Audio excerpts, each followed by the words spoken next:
There's warehouse type databases that handle larger volumes of data, typically less concurrent usage, and a lot less writes and a lot of reads. So this is really on the side of the warehouse, fewer writes than reads. It's consolidated data from a lot of different applications. So you can do your reporting, visualization. But the interesting thing, the way that Snowflake will allow this databases to scale, this warehouse to scale, it's also being used quite a bit for APIs back to applications. So you can have these really high volume, multi-source, data sets that can scale to really terabytes, petabytes, and serve applications. Everything, so it's what we call an MPP. It's massively parallel processing database. And these are the, in the old days, and a lot of them are still around, Teradata, Netezza, Vertica, those types of things. So all the data is encrypted and compressed. It really helps with the multi-cloud strategy. And I'll go over some of that later.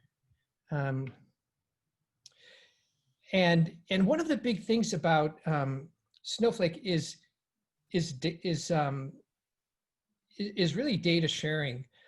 In the past, people have what we call FTPing, and that's just moving data across, one file at a time. Where with Snowflake, you can share data to people with Snowflake accounts, other, third parties or vendors, or you can give them a read-only account and share data that way. So instead of getting data on a directory on some server, you can just access it with like a regular database. And to make it scalable, you'll do cross-region replication in Snowflake.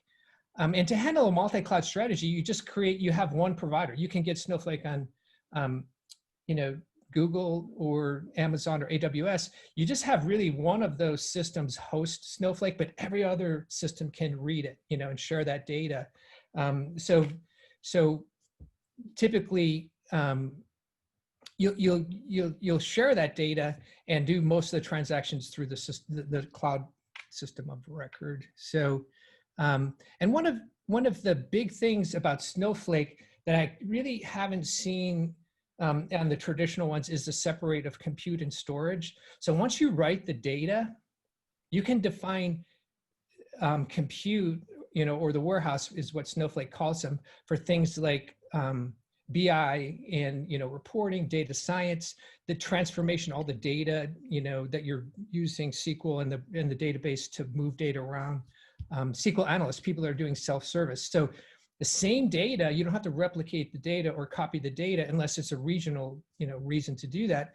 But people can use the same data with different warehouses. So one person's workload is not affecting the other. So that's a huge thing.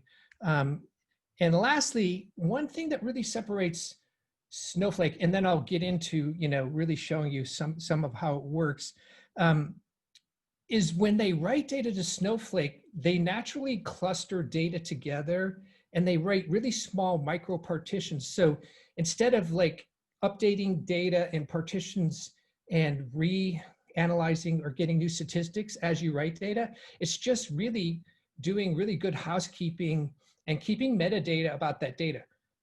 Where's the data? What's the range of data in that location? So if you're think of it in a grocery store, there's people who shop in a grocery store, but there's also people that grab groceries for other people and have them pick them up in the back. And those are two definitely different scenarios. So this is probably more of what are people, it's probably more of getting groceries for people to pick up at the door, put things close together that tend to be used together and cluster around those keys and those columns. So let me, so I'll stop presenting here and I'll show you,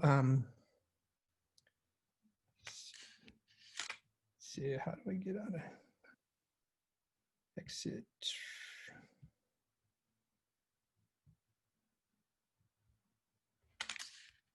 There we go. Sorry about that. Okay, so what I did to kind of show you how easy Snowflake is to use, I went into a free tool, Talent Open Studio, and I connected Snowflake. So I'll show you how easy it is to connect. This you'll see on the URL when I show you Snowflake. It's really an account. It's part of your URL. You have a user ID, and then you identify the warehouse. So this is, you know, I can identify a warehouse that's completely separate for the purpose I'm using. So I connected to Snowflake, and in Talent, I just generated a bunch of test data with their test data generator. And I can give you a copy of this, anybody who wants this, but I created 140 million records of people, and I added a party to this just so we can categorize people, random 1 to 3. So like, you know, Democrats, Republicans, Independents. So I wrote 140 million records to a SQL Server database, and I wrote 140 million records to a Snowflake database. And I'll show you some of the differences. Let me hop over to Snowflake. So this is the Snowflake user interface. And you'll see databases here. This is the storage. This is a storage that's consistent across the compute that you use. So you'll land data, and you know, typical, it looks like just a regular database. I have my DevDB. Here's my customer. This is the data that I wrote. You know, and 140 million rows is 2.4 gigabytes. So I have my database there, and you know, I showed you the table I wrote. Here's the warehouse. So this is, the database is the storage. This is the compute. So I have 2 different kinds of compute, and you know, it shows you statistics on the compute. Let me go back and you highlight this, highlight a row, and then you could look at the configuration. So for Snowflake, you can do a couple things. You can get the footprint of your servers and the number of servers, whether you want to auto scale the clusters of those servers. So typically the size of the, you know, the size of the server will tell you how fast your query runs. The size of your clusters will tell you how many concurrent operations you can have running at the same time, and how long the queries will queue and the work will queue waiting for another one. So so really, you want to size the footprint for the workload you're doing based on the query, and size the cluster based on like the concurrent work that's happening. So I'll go over some of that when we get to the workbook. And then I have worksheets here. So, and it will kind of tie it all together. So this is where you can go and actually, you know, run queries against the data that you defined. And there's also data shared. So this is the data that is shared with me. Snowflake shares your usage data and some sample data with you. So really, one of your data shares, you know, they drink their own Kool-Aid, is really your usage data. And one of the things, if you're new to Snowflake, so you'll get in here and you'll understand this, and you'll understand how to get to databases, create warehouses. You can modify those, keep them small. And you know, one thing I'll tell you in the warehouses is make sure that you turn them off automatically to keep your credits down, especially when you're new. So make sure you auto suspend and auto resume. This way you won't use up all your credits. Be very careful about that. And then use a small size, but experiment with different sizes. And one thing, if you want to check how much you have left, you can switch your role. You'll typically come in here as like a system admin role. You can define other roles, but if you go to your account admin and you come here to account, you can see how many credits you have left, and you have 400 credits for a month in your trial. And I've been running these huge data sets, and I'm still only up to $12. So I wasn't really sure what I would see, so I kind of took a big chance today, but it was interesting. So let me show you a query real quick, and then we'll get to some questions, but I just wanted to show you this query and how I can run it and get results, and how long it takes.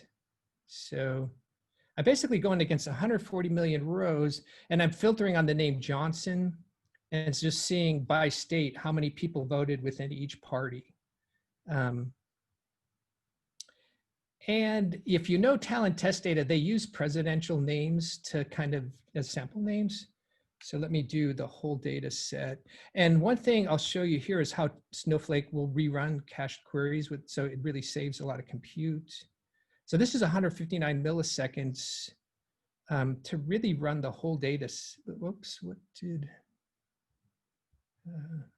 okay, there we go. So this is really the whole data set. And you can see there's about 1.4 million as equal distribution across states. It took 247 milliseconds to run it the first time. Second time, 668 should be, so it's cached. So it's really runs fairly quickly. So it's 668 milliseconds. Let's see this on SQL Server. It's not like really bad on SQL Server, but you know, last time I ran it was 27 seconds compared to like, you know, half a second or whatever. So not a big difference. Let me run this real quick.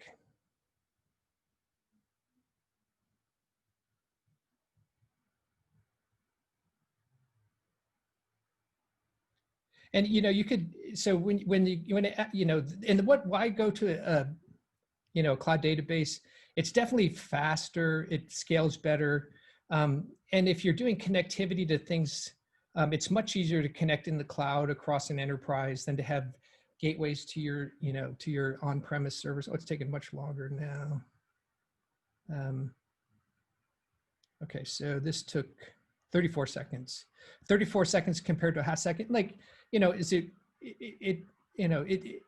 really not just performance. And I didn't do any tuning on either of these. It's really about all the other benefits, the data sharing, the connectivity, the auto scaling. You can really, it's really infinite amount of storage and the compute, you know, as much as you want to pay for. Let me check time here. Come back. Any questions? I really just wanted to show people and make people feel comfortable that if they went into Snowflake and got a free account, like what can they do with it? And you could really, don't be afraid to put a ton of data in there. And there's also data sets. You can really pull down data sets. And I'm hearing that even the election data sets, regardless of which side you're on, it's fascinating. And data scientists are having a field day on the data. And they're saying that the data doesn't really follow like normal distribution. So there's some concerns. And this is on both sides. I'm not like taking party sides or whatever, but the data scientists are having a field day and it's public domain data. So we'll probably be hearing more about that as time comes on. But yeah, go out and grab some data sets that are, you know, some of them are free, some of them are paid for, and run your data science or whatever. So to me, if I was a data scientist or a visualization person, I would be super interested in getting a free Snowflake account. And I connected this to Power BI, which was super easy. And it was kind of fun to run it on Power BI server, create some dashboards.